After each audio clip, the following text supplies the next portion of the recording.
श्री महाप्रज्ञ गुरवे नमः। ओम श्री महाप्रज्ञ गुरवे नमः। ओम श्री महाप्रज्ञ गुरवे नमः। ओम श्री महाप्रज्ञ गुरवे नमः। ओम श्री महाप्रज्ञ गुरवे नमः। नमो अरहंताणं नमो अरहंताणं नमो अरहंताणं।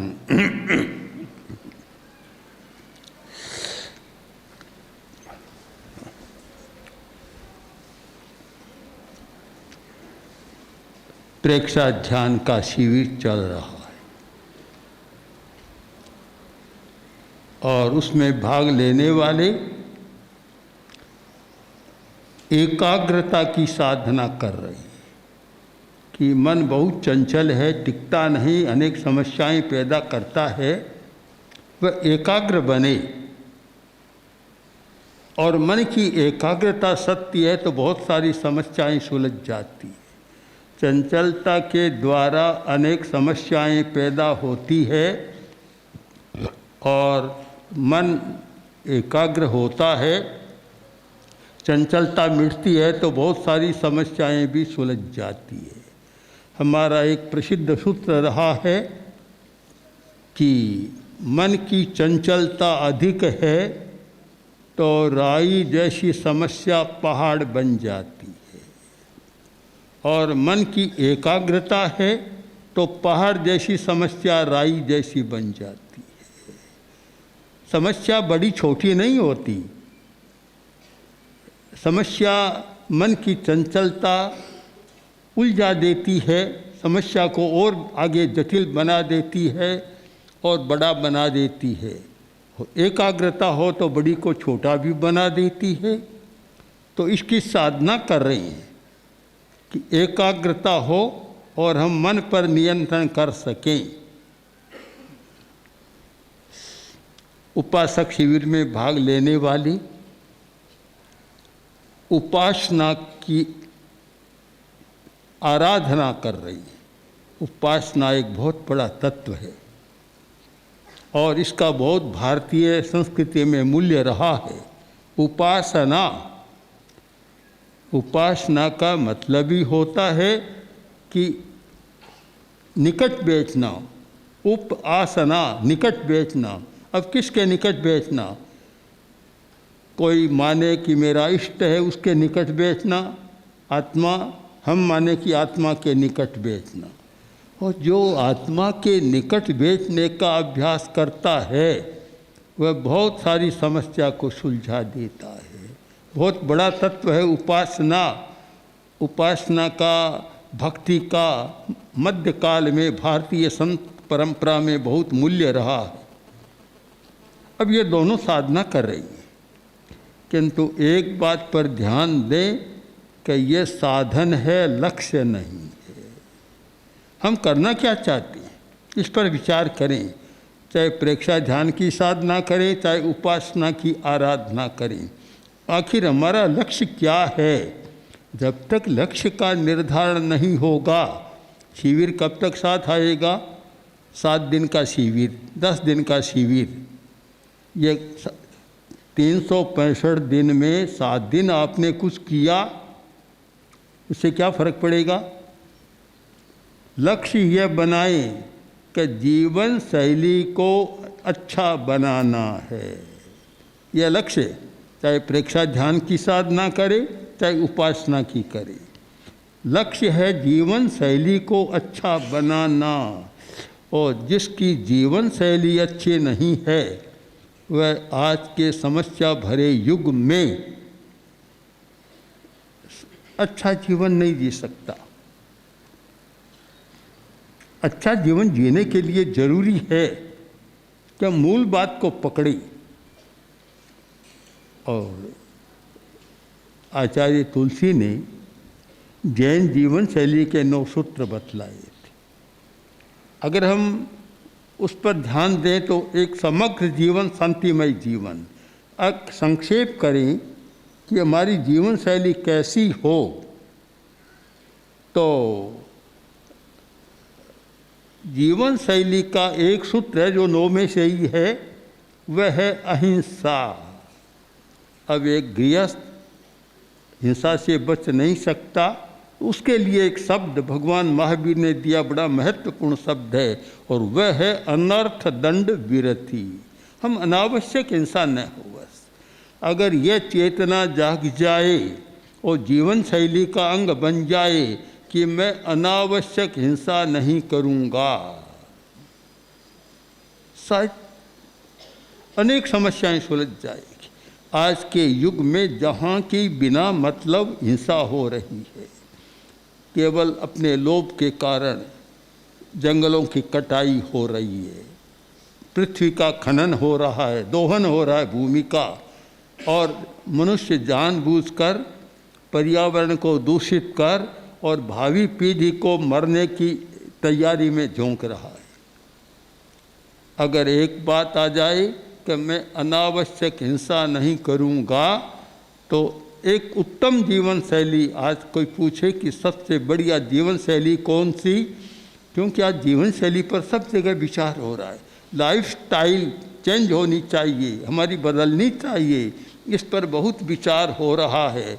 तो कौन सी जीवन शैली अच्छी, तो हमारा उत्तर होगा कि जिसमें अनावश्यक हिंसा नहीं है, वह जीवन शैली सबसे बढ़िया जीवन शैली है।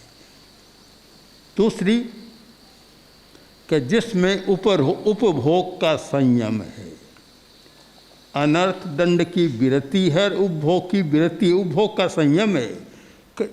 चाहे कितना ही पैसा है, पर मैं उपभोग, अपने लिए उपभोग ज़्यादा नहीं करूँगा। हमारे सामने भगवान महावीर के श्रावक आनंद का उदाहरण है, आनंद का, जिसके पास आज के माप से करें तो अपार संपत्ति थी, पता नहीं अरबों खरबों संपत्ति होगी आज के हिसाब से, पर उसने उपभोग का संयम किया। एक उदाहरण है, एक अंगोछे से ज़्यादा नहीं रखूँगा। भला अरबों की खरबों की संपत्ति, वह व्यक्ति कहे कि मैं एक अंगोछे से ज़्यादा नहीं रखूँगा। अब आज बड़े लोगों की पेटियों को जाकर देखें, वे जीवन में भी कभी काम नहीं आएगी और मरते हुए साथ ले जाएंगे नहीं, तो भी इतना संग्रह उपभोग का करते हैं। उपभोग का संयम हो जाए तो बहुत समस्या सुलझ सकती है। अनावश्यक उपभोग, जैसे अनावश्यक हिंसा वैसे अनावश्यक उपभोग काम आता नहीं, केवल एक संज्ञा होती है। संज्ञा, वो संज्ञा के कारण इकट्ठा करता जाता है और उपभोग में लेता जाता है, पता नहीं क्यों कर रहा है। आज बहुत आवश्यकता है इस जीवन शैली के लिए नया मोड़ की, एक सामाजिक क्रांति की ज़रूरत है। अभी हमने कुछ विवाहों के बारे में सुना कि जहाँ 100-200 आइटम तो केवल सलाद के बन जाते, खाने की चीज़ें तो अलग है। इस कोरा प्रदर्शन खा तो सकेगा नहीं, और खाएगा तो वह ज़्यादा जिएगा नहीं, 1-2 दिन से ज़्यादा हॉस्पिटल में जाना पड़ेगा उसको। फिर भी एक प्रदर्शन, बड़प्पन का प्रदर्शन, अहम का प्रदर्शन, ये उपभोग इतना ज़्यादा बढ़ रहा है। अगर कोई मुझे पूछे कि जीवन शैली कौन सी अच्छी, तो मेरा उत्तर होगा कि जिसमें उपभोग का संयम है, उपभोग की आकांक्षा का नियंत्रण है, वह जीवन शैली अच्छी है। तीसरी बात, अच्छी जीवन शैली के लिए प्रामाणिकता। व्यक्ति के जीवन में प्रामाणिकता है, न बाजार में अनैतिकता करता, न परिवार में करता, न भाई के साथ करता, न ऑफिस में करता। प्रामाणिकता, जहाँ प्रामाणिकता है सब कुछ ठीक चलता है। और थोड़ी बात समझ में आ जाए कि व्यापार, व्यवसाय, उद्योग हो, लॉन्ग टर्म में वही सफल होता है जिसमें प्रामाणिकता है। कुछ लोग अप्रामाणिकता करते हैं, कहते हैं कि ये कैसे चलेगा। मैं उन्हें कहता हूँ तुम नौकर रखते हो, दुकान में कर्मचारी, ऑफिस में कर्मचारी रखते हो, तो सबसे पहले क्या देखते हो कि कोई धोखा देने वाला तो नहीं है। तुम तो यह देखते हो कि धोखा देने वाला न मिले और तुम स्वयं धोखा देते चले जा रहे हो। यह विरोधाभास कैसे मिटेगा, कैसे इसका हल होगा? तो जीवन शैली का, अच्छी जीवन शैली का तीसरा अंग है प्रामाणिकता। हमारी प्रामाणिकता हो। इन तीनों के लिए जो आवश्यक है, चौथी बात वह यह है कि आवेश पर नियंत्रण, हमारे इमोशन पर कंट्रोल, उत्तेजना नहीं, आवेश नहीं, मधुर व्यवहार, मीठा व्यवहार और शांति का व्यवहार, वह जीवन शैली अच्छी है। और इस सब के लिए जरूरी है सकारात्मक चिंतन। हमारा सकारात्मक दृष्टिकोण, सकारात्मक चिंतन सारा विधायक और पॉजिटिव हो, नेगेटिव न हो। यह जीवन शैली, इस जीवन शैली का विकास करना है। आप लक्ष्य बना लें कि हम प्रेक्षा ध्यान का अभ्यास इसलिए कर रहे हैं कि हमें यह अच्छी जीवन शैली का विकास करना है, अहिंसा की जीवन शैली का विकास करना है। उपासक के लिए भी जरूरी, प्रेक्षा ध्यान के लिए भी जरूरी। और जो उपासक बनते हैं उन्हें काम भी करना है, तो काम में जरूर प्रामाणिकता का पूरा ध्यान रहे, स्वयं उपभोग का संयम रहे। कहीं जाए और उपभोग की चर्चा करे और स्वयं बहुत उपभोग करे तो फिर वह बात फलती नहीं है। हमें ऐसी जीवन शैली बनाने के लिए आवश्यक है एक शब्द कि संयम की चेतना का विकास। संयम की चेतना का विकास, ये समझ में आ जाए, दृष्टिकोण बन जाए कि असंयम जीवन अपने लिए भी अच्छा नहीं, परिवार के लिए भी अच्छा नहीं, समाज के लिए, राष्ट्र के लिए भी अच्छा नहीं। कोई आदमी संयम नहीं करता, उसका परिणाम सबको भुगतना पड़ता है। तो इस जीवन शैली के निर्माण के लिए हमें कुछ अभ्यास, दृष्टिकोण बनाना चाहिए। बहुत बार प्रश्न आता है कि कहाँ से शुरू करें, चोट कहाँ करें। एक कहानी बताऊं आपको कि एक बड़ा आदमी कार में बैठ कर जा रहा था, कार खराब हो गई। अब इधर उधर देखा तो कोई आदमी नहीं है, कार को ठीक करने वाला नहीं है। नीचे उतरा, स्वयं प्रयत्न किया पर ठीक नहीं हुआ। तो फिर खोजने लगा, 100-200 कदम गया तो आगे देखा है कोई दुकान दिखाई दे रही है, वहाँ गया, वहाँ एक मिस्त्री बैठा था। उससे जाकर कहा, भैया मेरी कार खराब हो गई, तुम चलो ठीक कर दोगे? कहाँ कर दूंगा। उसने औजार हाथ में लिए, साथ में चला आया और कार को देखा, इंजन को देखा और बोला कि क्या दोगे? बोलो तुम क्या लोगे? अभी तो तुम्हारे हाथ में है, क्योंकि मैं तो जंगल में हूँ। बोल तुम क्या लोगे? कि 100 रुपया। कि ठीक है दे दूंगा, और क्या करूँ। उसने औजार हाथ में लिया, हथौड़ी हाथ में ली और एक इंजन पर चोट करी और कार चालू हो गई। उसने कहा लो 100।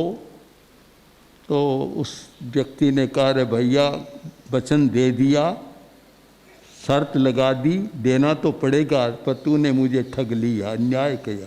कि कैसे? कि एक हथौड़ी की चोट दी और उसके 100 रुपये। बोले बाबूजी अभी तुम जानते ही नहीं, ये चोट के 100 रुपये, हथौड़ी पर चोट दी उसका 100 रुपया नहीं है, इसका तो 1 रुपया। तो फिर 99 किस बात का कि चोट कहाँ करनी चाहिए। 99 रुपये उस बात के हैं, चोट कहाँ करें। तो हम भी अच्छी जीवन शैली बनाने के लिए सबसे पहले चोट किस पर करें? असंयम पर। भगवान महावीर का एक सबसे बड़ा सूत्र रहा संयम।